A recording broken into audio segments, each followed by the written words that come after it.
মনে করি যে আগামীকালকে হচ্ছে রেড লাইন নির্বাচন কমিশনের জন্য। তাদেরকে সুযোগ দিতে চেয়েছি, আমরা তাদেরকে ভরসা করতে চেয়েছি যে তারা সুষ্ঠু একটা নির্বাচন আয়োজন করবে, এবং আমরা তাদেরকে অবজারভেশনে রাখছি, যেটা আমরা আগেও বলেছি যে আমরা ক্রিটিক্যালি তাদেরকে অবজার্ভ করছি যে তারা কী ধরনের ব্যবস্থা নেয় কিংবা সামনের দিনে নিচ্ছে।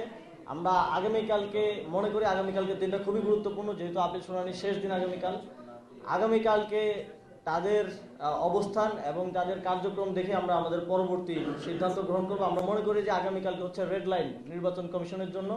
যদি তারা সেই রেড লাইনটা সুষ্ঠুভাবে অতিক্রম করতে পারে, নিরপেক্ষতা দেখিয়ে এবং আরপিও এবং সংবিধানকে মান্য করে অতিক্রম করতে পারে, তাহলে আমাদের সহযোগিতা অব্যাহত থাকবে। যদি তারা সেখানে ভুল করে এবং সেখানে পক্ষপাতিত্বের কিংবা কোনো ফাঁকফোকর দিয়ে ঋণ খেলাপি এবং দ্বৈত নাগরিকদেরকে পার করে দেওয়ার চেষ্টা করে, তাহলে আমরা এই নির্বাচন কমিশনের বিরুদ্ধে অ্যাকশনে যাব। আজকের যেই আপিল শুনানি তার মধ্য দিয়ে আরও শঙ্কার জন্ম দিয়েছে আমাদের মধ্যে।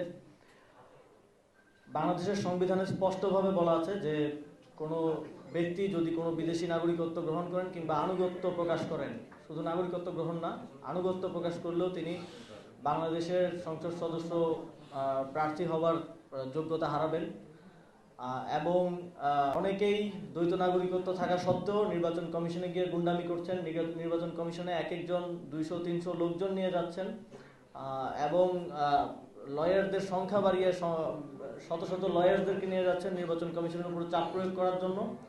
এবং আমরা দেখতে পাই যে নির্বাচন কমিশনও নানা ধরনের ইন্টারপ্রিটেশন, নানা ধরনের ফাঁকফোকর দিয়ে তাদেরকে বৈধতা দানের এক ধরনের নির্বাচন কমিশনেরও আমরা প্রবণতা দেখতে পেয়েছি, যেটা আমাদের দেশের জন্য, আমাদের দেশের সংবিধানের জন্য, নির্বাচন ব্যবস্থার জন্য এবং সর্বোপরি গণতন্ত্রের জন্য অশনি সংকেত।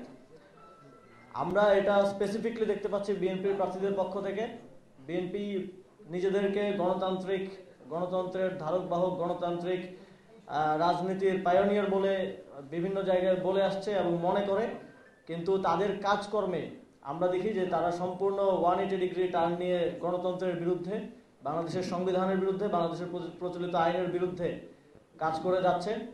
এবং তাদের যে লুটেরা শ্রেণীরা এই নির্বাচনে অংশগ্রহণ করছে, যারা এই দেশটাকে বিভিন্ন সময়ে বিভিন্নভাবে লুট করে বিদেশে নাগরিকত্ব নিয়েছে, বিদেশে বাড়িঘর করেছে, বিদেশে সম্পত্তির পাহাড় করেছে, এবং এখন আবার যখন গণতন্ত্রের সময় এসেছে, যখন নির্বাচনের সময় এসেছে, আবারও জনপ্রতিনিধি হওয়ার জন্য দেশে এসে সেই দ্বৈত নাগরিকত্ব সহই নির্বাচনে অংশগ্রহণ করার পায়তারা করছে।